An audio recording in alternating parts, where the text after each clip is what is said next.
I want to give a huge shout out and a thank you to my sponsor, P2 Collectibles, located at 204 East McGalley Road in Muncie and on eBay as well. So next time you're here in Muncie, let us know. Come give us a visit. Hey, what is up, y'all? This is Alex from +3 TCG, and I'm coming at y'all with a deck profile, and we are looking at Altergeist. I know I posted up a few pictures of decks that I was working on, but this deck, I just haven't really had time to play a ton. I've been trying to focus on combo a little bit more, so I put some time into Altergeist, and now I am comfortable enough to show you the profile that I think is pretty good. But now that DZ's profile is out, I don't want to say that's probably going to be the people's standard, but this was the build that I've been working on before DZ's profile came out, so I promise I'm not just net decking him. Our decks might look a little similar. One multi-faker, one hurts only in the fact that you don't draw it a lot, but once you get it off, it gets going. Meluseek, Marionetter, Tilsoquetus, one Konkiri. Opening this kind of sucks, but I mean, it's still kind of playable. Lots of hand traps. 3 Ash, 3 Ogre, 2 Ghost Bell, and 2 Crow. These are like flex spots.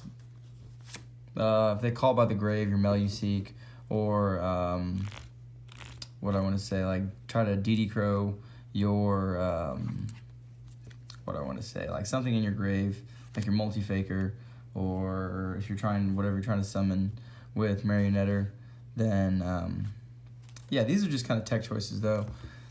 I think it's 20 monsters.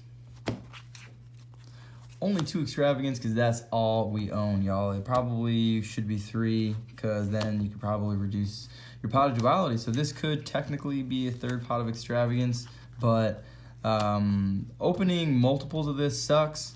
Opening this and this is pretty awesome, but it just sucks if you have like a Meluseek play. But you're usually getting into a lot of cards with these two, so not being able to special summon that turn isn't too much of a hindrance, but there are times where it did make it to where I had to choose between the two, which is pretty common knowledge at this point.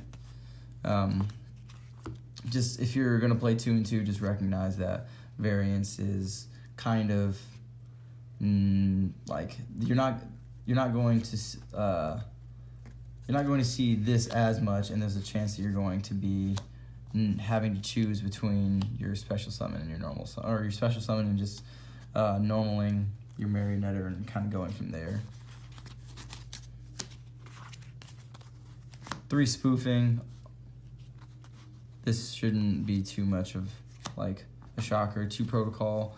I like 2 manifestation because you can recycle your protocol, and I think that's pretty good. And being able to then continue your play with another manifestation, I think helps out in the grind. 3 imperm, this shouldn't be any shocker. 2 strike, and then, oh my gosh, so happy that Judgment is back at 3, y'all. This card, man, it was like bringing Super Poly back to 3. I don't understand why they felt that was a good idea. I can maybe see why Judgment might be a good idea to keep trap decks a little more relevant, so they can continue to like stop big summons or stop power spell and traps. But man, Altergeist sure are glad this card is back to 3, and then 1 Imperial Order because you're only playing 4 spells, and you want to be able to outgrind Striker by playing this card and then winning essentially, unless they have the MST responding. To the extra deck.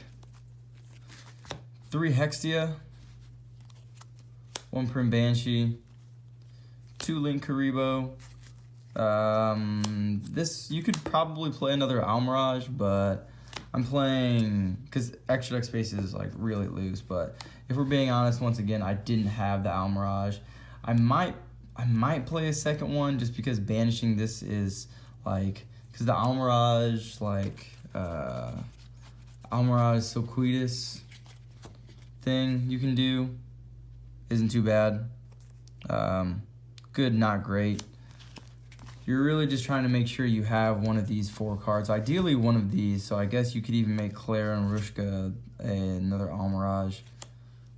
You just want to make sure you're having one of these, but the probability of you banishing all of these, like all of these, just these, is pretty low.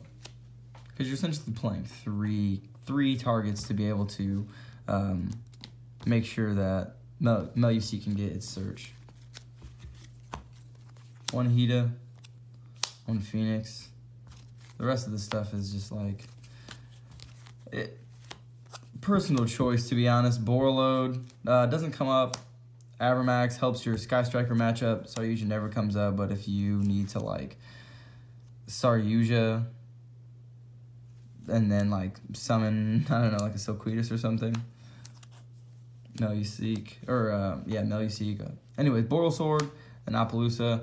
You can like sometimes put up an additional monster negate if you want, but this is just kind of all, I would argue, fluff, because the only cards that matter are these ones, the ones that, and even Prim Banshu doesn't really matter.